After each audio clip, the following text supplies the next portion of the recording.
Hello, welcome to Deep Talk, where you think deep, talk deep, and sound deep.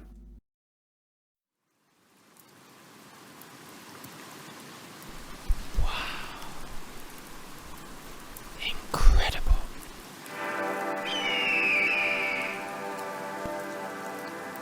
Mind-blowing.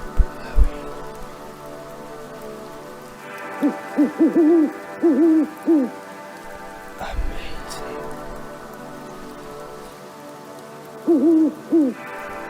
Life-changing.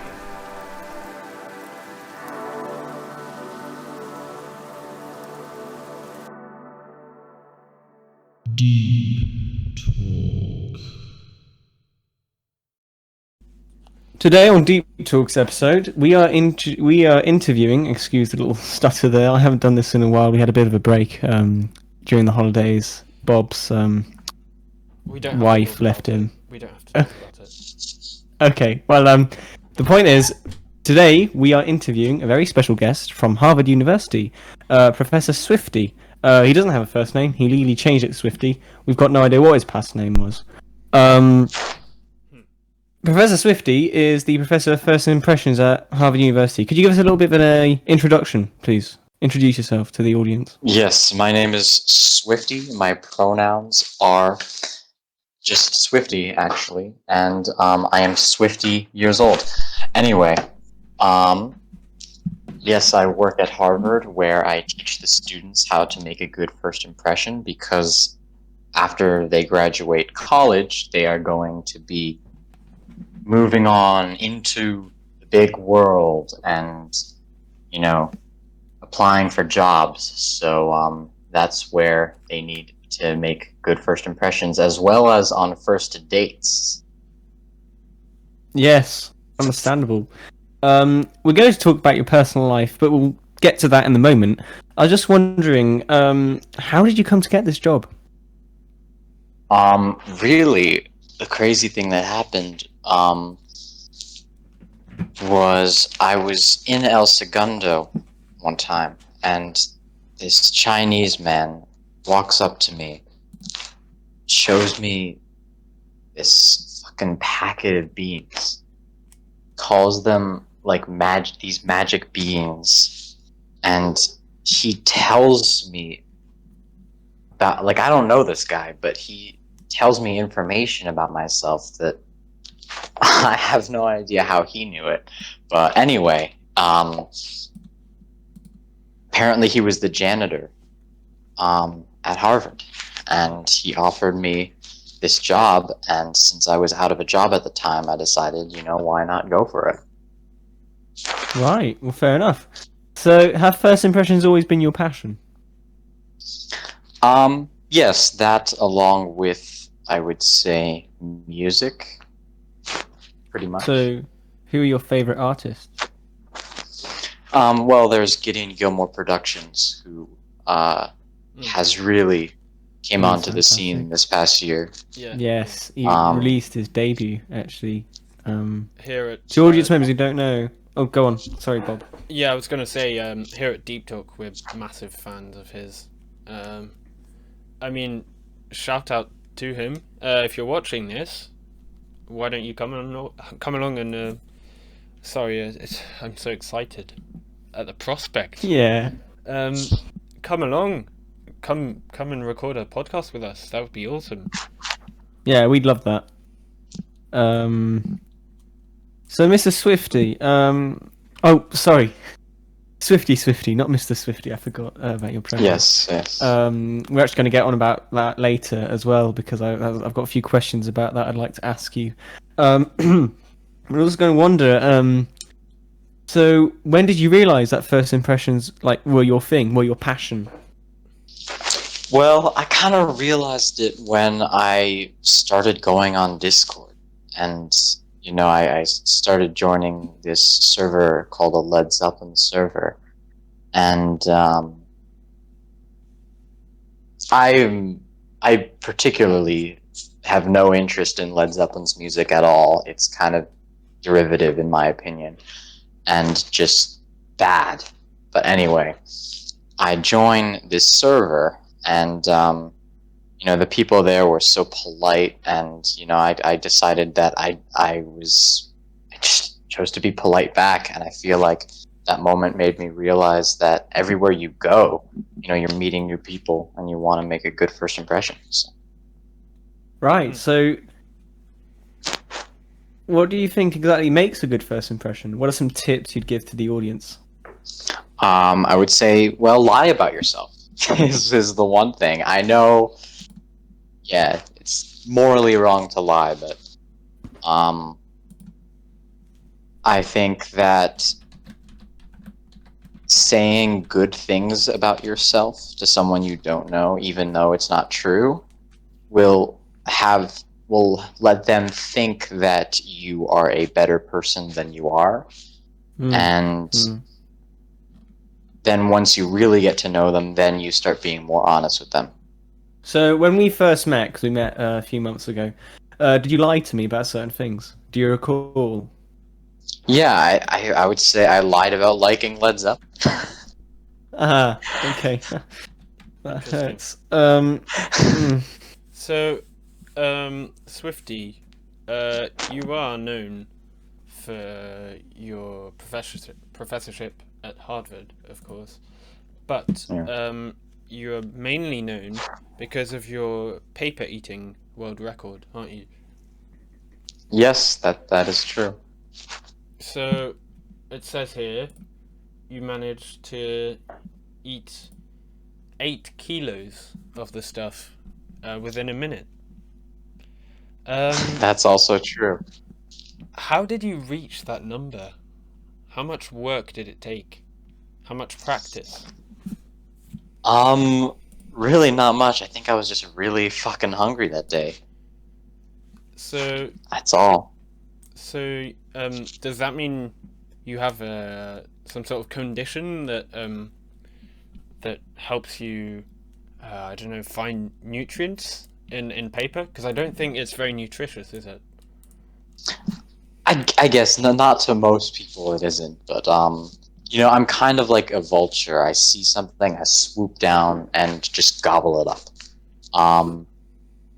And there's just something about paper. Most people don't find it, tasty or anything. But I find a lot of flavor in it, and I would even use it as a spice in like an Indian dish or something. Yeah. Yeah. So, how did your family take it when you started, spending entire days inside your basement eating pile upon pile of paper? How did that affect your family? They didn't really notice because I was sort of hiding it away from them. It's kind of like a marijuana addiction where like you don't want to tell your family about it. But is it like a high? Oh, it is totally, yeah. Oh right, okay. Because I didn't know that. I didn't know it was a drug at all. So I see. Obviously, there's a link between the paper and the first impressions. So let's get like a bit abstract here. Imagine, right? You're at your first ever date. Well, you did have a first date, didn't you? Or have you never felt the love of a woman? I had many first dates before. Some went not so well, but yeah. Is there one in particular? No, I mean, you said you had many first dates, which technically doesn't make any sense whatsoever. But Well, with different people. oh, okay, fair enough. So I'm talking about your first date, the first of Oh, you the did. very first The one. very first one with that hairy man Very first. from Nachos. What was it? I can't remember. Anyway, when you met him for the first time, what did you do to make a good first impression?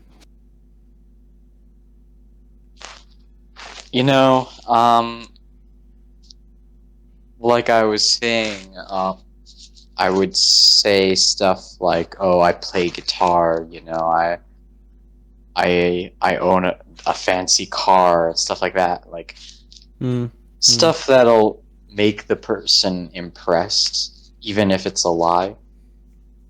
Yeah.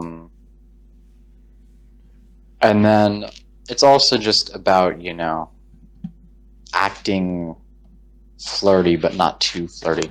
Yeah, I know what you mean. But then, so my main question was actually, would you use the paper eating as an impression, like oh hi, my name's Swifty, nice to meet you. I play guitar and I eat 8 kilos of paper every day. Would you say that? I would not say that, no, because, well, first of all, I don't even play guitar. I play piano. But, Well, I would trying to not. make a good first impression, aren't you? Yeah. Yeah. And let's I be am. real, guitar is sexier than piano, Yes, that is true. right? Okay, so But I would not say the paper thing, because You that's... No. that's weird, actually. I don't know. I mean, that's just a personal viewpoint. You see, the thing I do is I consume vast amounts of mud on a daily basis. Mud is my thing. It's like it's like what it's like- paper is to you. But I don't Yeah. eat it. I consume it through my nose. I snort it. Right, I snort mud. That's one of my Right. hobbies. And I do about 2 or 3 kilos a day. And when I meet a girl, I say hi. My name is Malcolm.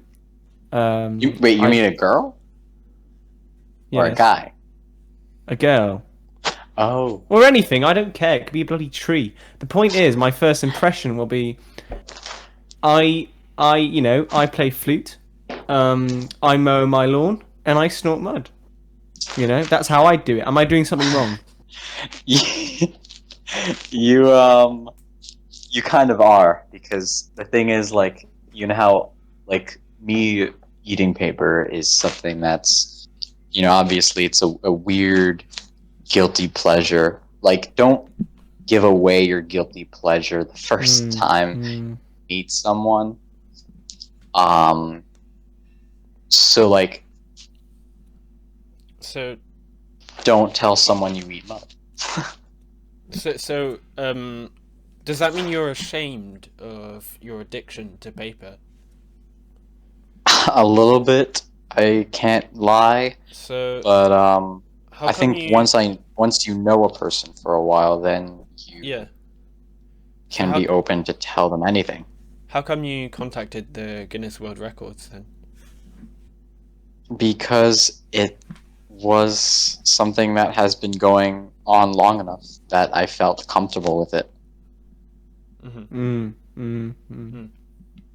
Now, I wanted to, as I said, we were going to move on to more personal aspects of your life. You are trans. You transitioned to Swifty, didn't you? Am I correct in that? That saying is right. Yes, you transitioned. Do you ever meet any sort of oppression or negligence from society because of that? Yes, a lot. I face a lot of prejudice because I'm Swifty, and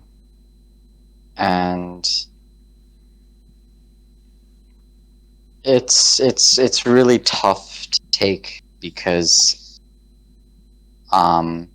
there's no other person who's a Swifty in the world, So so like this is like I'm the first person who has become this thing. So which is a multiple different things. I've received comments like people calling me fast all the time, which is just really offensive. Yeah, that's Messed rough. up. Yeah, I can imagine actually. Yeah, I mean, you are quite admirable in your own ways. I mean, yeah, you're a man. But You're a Swifty of many wonders. Yes. I mean, I was also wondering because not only that, but you're also Swifty sexual, aren't you? Does that mean you're a narcissist since you're the only Swifty in the world? I think that would make me narcissistic, yes. So you would like to have a romantic relationship with yourself? That's right. So how would you make a first impression to yourself? Let's just say you set up a date with yourself. You go to Alright. the place and you meet yourself, and you go, there's just you, Yes. it's just you, but there's also yourself. So you're talking to yourself. How would you make a first impression to impress yourself on yourself? that is when I start being honest with myself. Like, I'll be like, I'll say to myself, for example, or I could even like look in a mirror and say, I eat paper for fun. And then I'll say back to myself, ooh, you eat paper? And then, it kind of builds on, And then, but will yourself admit to yourself that they've also eaten paper? Yes. So it'll be like an endless cycle of things you admit to yourself. Exactly. And then you realize you're a perfect match. Exactly. How do you reproduce? Through masturbation. It's actually not so difficult. But isn't it It's- lonely? Isn't it a bit lonely? Not too much. I mean, not if you have something to masturbate to, porn or something. Oh, of course, yourself. Obviously, you put a mirror and it's done, right? Yeah, that too. That's pretty cool. I've never thought of that actually. Huh. Some people can't appreciate silence. Do you know that song, Swifty? 4 minutes 33 by John Carpenter, I think it is. I don't. It is the least pretentious song I've ever listened to. It's basically 4 minutes and 33 seconds of silence. Oh. Blew me away when I first heard it. Blew me away. I'm not making this up, by the way. You can look at this on Spotify. By John Carpenter. It's got something like, I think it's his most popular song. It's literally just 4 minutes 33 seconds of silence, and it's beautiful. Huh. You just sit there. Better than any Yes song, easily. I'm a big Yes fan. Better than any Yes song. Better than any Queen song, actually. I'd even go as far as to say that. Because it's genius, Yeah. Anyway, enough about silence. More about you, Mr. Swifty.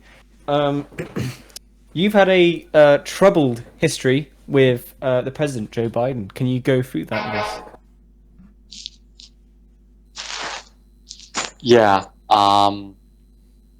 It all started when we were children, and he was about 8 years old. I was Swifty years old, and we were obviously kids, so like we hadn't fully developed personalities yet. Yeah. Or at least he was a kid. I was still Swifty. But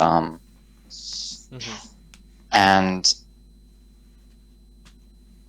so I mean we got along for the most part, but eventually he just started revealing to me these very disturbing things about himself. Worse than the eating paper thing. And he told me that he would occasionally go at bars and get really drunk and then get into fights with other people, and it was just really messed up. And he was 8. I thought, He was at 8, that so time, he yeah, would wow. be going to a bar, drinking illegally. Growing up with beating up older men.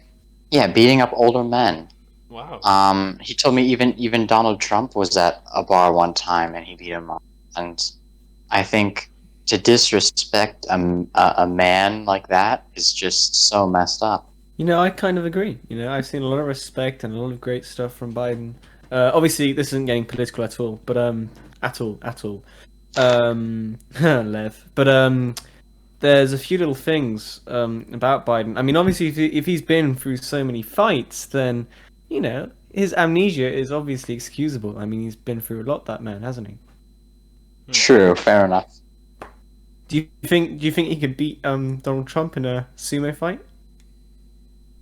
Well, if he's beaten him in a fist fight before, then he probably could beat him in a sumo fight. Should we start a Kickstarter campaign to get him to fight Donald Trump in the ring? I think that would be a great idea. Actually, that would be very entertaining. I think That's how it's done these days, isn't it? Yeah, Yeah. and I think a lot of people would be willing to watch that. Oh yeah, definitely. Yeah, yeah, yeah. Oh yeah, Absolutely. and I'm sure my grandkids would love to see that. Personally, Mhm. I mean, they hate Joe Biden, so they want to see him get mashed to a pulp. Oh, okay. So Swifty, for any parents out there who might have any kids who come out as Swifty to them, what would you tell them to do? I would tell them, don't prejudge or post-judge your kid. Just You simply know, don't they're judge. yeah, just simply don't judge. Just accept them for being at the speed that they are. And it's all about respect when you're family with someone. Did your family I mean- respect Oh, sorry. your paper eating addiction when they found out? Yes, they definitely judged me a lot when they first found out. And I thought that I had no trust in them anymore. It must have been a tough time, dark time. Yeah. And obviously, your addiction of paper must have grown to sort of stay upbeat. Yeah. Yeah, that's damaging. That is. Yeah, I can imagine. Well, Swifty, if there's one word I had to use to describe your story, it would probably be based. A very based story. Very based, yes. Very Thank you. based. Very, very based. What do you think, Bob? Yeah, yeah, and very inspiring as well. Thanks a lot. Thanks a lot, Swifty. Yeah, no problem. Thank you very much, Swifty. Yeah, we'd be very happy to to welcome you here again. Until next time.